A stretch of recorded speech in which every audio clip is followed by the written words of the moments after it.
Hi everybody, Justin from Fireside Games here, and I'm going to show you how to play with all the new pieces in the Dark Titan. This is the newest expansion to Castle Panic.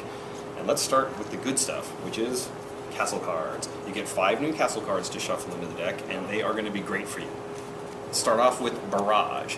This is a great card that on your turn when you play it, you get to choose either a ring or a color, and then everyone gets to play all cards that match whatever you chose. So for instance, if you look at the board over here, we have a whole bunch of monsters in blue. This would be a great opportunity if I knew my fellow players had swordsmen, knights, and archers in blue to call out blue. Everyone plays all their cards. If you destroy the monster, you get to keep the points, meaning if you're the one who plays the card that actually damaged the monster. Alternatively, if I knew I had monsters in the archer ring, instead of calling blue, I could call archer, and that would mean all these guys could be hit, assuming we have the archer cards to match. Very handy card when played at the right time. Next, we have the trio of boiling oil. Red, green, and blue. And the way they work is they damage all monsters in the swordsman ring for 1 point. So again, if we were looking at our board here, let's say we had a troll and a goblin in the swordsman ring, if we were to play the blue boiling oil card, each of them takes a point of damage. The goblin is destroyed and the troll dials down. It's going to be Cavalier. This guy's awesome. When you play this card, you take the Cavalier token and you can put it anywhere you want in the swordsman ring.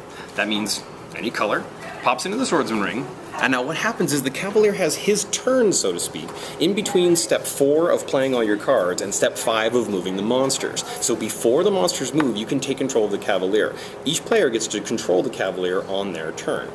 Cavalier can be moved and used to fight monsters, or he can fight and then move. Either way, and the way it works is, think of the Cavalier as having 2 points of health. He will trade his health with the monster's current health as an attack. They both damage each other simultaneously. So in this case, 2 points of damage onto the goblin destroys the goblin.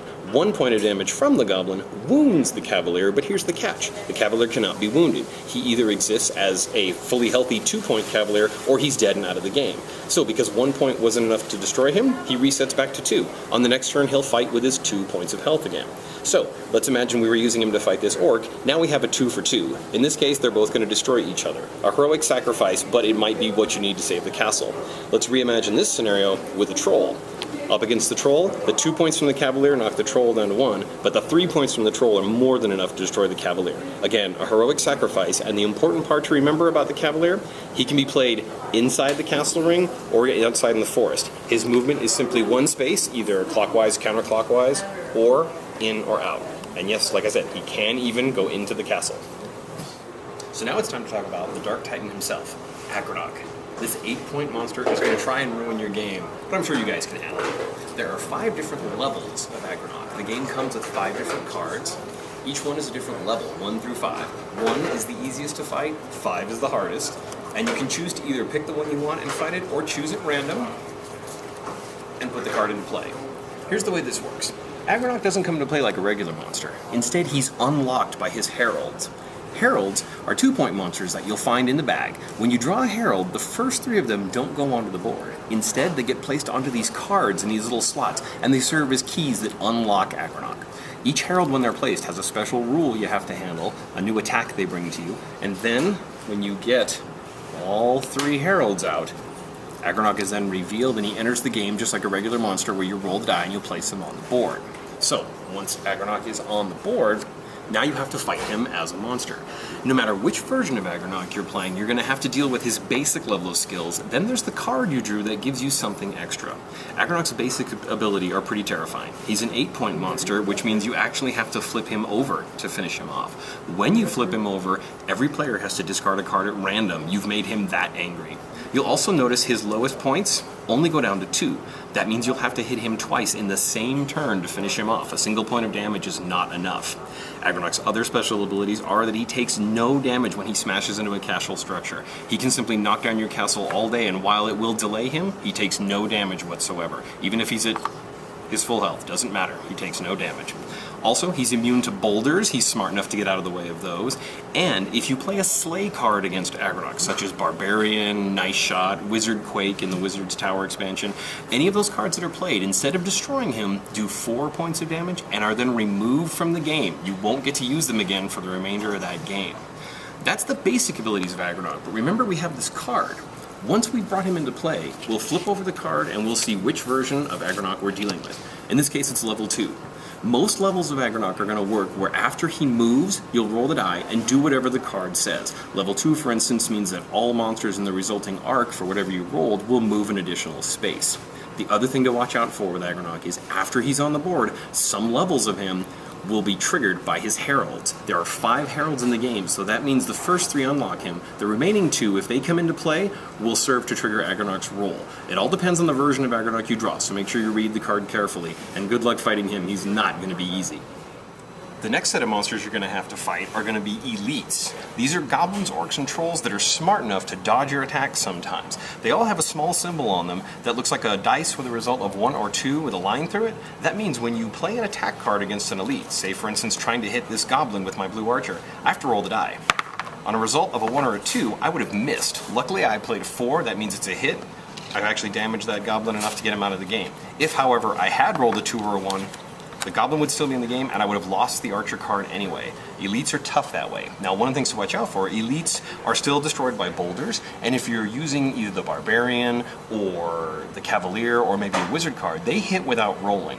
Also, elites monsters are still damaged by walls, so you only have to roll when you're using a hit card against them. The Dark Sorceress. When she shows up, all the players have to discard 1 card of their choice, but you see this red border around her? That's to remind you that as long as she's in the game, your hand size is reduced by 1. So in a typical game where you would have had a hand of 5 cards, you're now only drawing up to 4. And that lasts until she's destroyed, so you can guarantee she's going to be seeing some damage soon.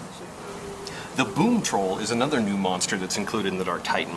This is essentially a troll with a giant bomb on his back. He moves towards the castle like usual, and if he reaches any structure, whether it's a fortify, a wall, or a tower, he immediately self-destructs. He loses all his health, but if he hits a structure, he destroys everything in that section. Yes, the tower and the wall and the fortify would all be destroyed. Now the only good news is, if he blows up and there's a monster in the same space, he's destroyed and the monster takes a point of damage. All monsters in the same space would take a point of damage if that happens.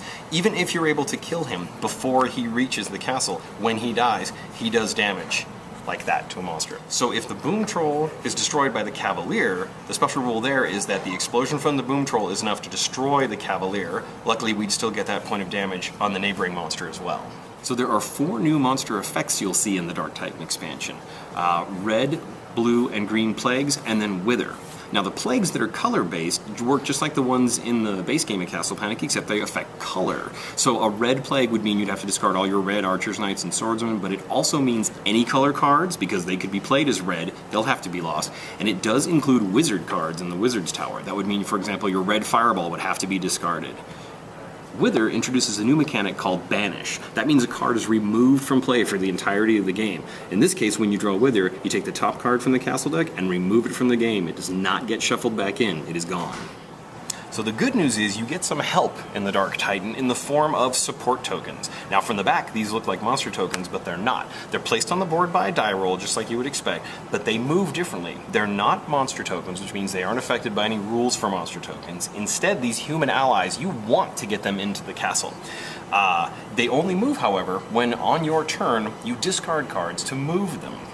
The way that works is, if you take, for example, a color card, like a red knight, you can use that, discard that card from the game, or not from the game, I'm sorry, just to the discard pile, and then you can move one of these 1 space forward. You could also move it left, right, or back, either way, for 1 card. Now, if the card you're playing happens to match the color the token is in, you actually get to move them 2 spaces. As soon as a token, any of these 3, reaches the castle, they'll trigger their effect, and that effect is different for each token. The Stonemasons Card will let you build walls instantly based on the value of their health, so you could get up to 2 walls. The Supply Wagon is a global draw cards for all players, again based on their health. A fully healed Supply Wagon that reaches the castle will get everyone 2 cards. So the Reserve Squad, once they reach the castle, they will do damage equal to their health point to any monsters on the board. You can split up those 3 points any way you like, put them all on 1 monster, deal them out any way you'd like, and again it's all based on what their health is when they reach the castle. Now, the reason that can change is that if a monster ever enters the same space as a token, they immediately do 1 point of damage to each other. So the Orc would go down 1 and the reserve squad is down to 2. The monsters will move like normal on their turn, leaving the support token behind, but if you ever move a support token into a spot with a monster, they'll fight again. So it is possible to lose your support tokens or get them in with less than their full benefit. So be careful. So there you have it. That's all the new bits and pieces and how they work in the Dark Titan. You guys should have a good advantage now, ready to fight off Agranok and his army. Look for our other video that deals with integrating Dark Titan with the Wizard's Tower. There's a few special rules on that. Otherwise, remember, always bring a Cavalier when you go into the woods. They're very helpful. Good luck.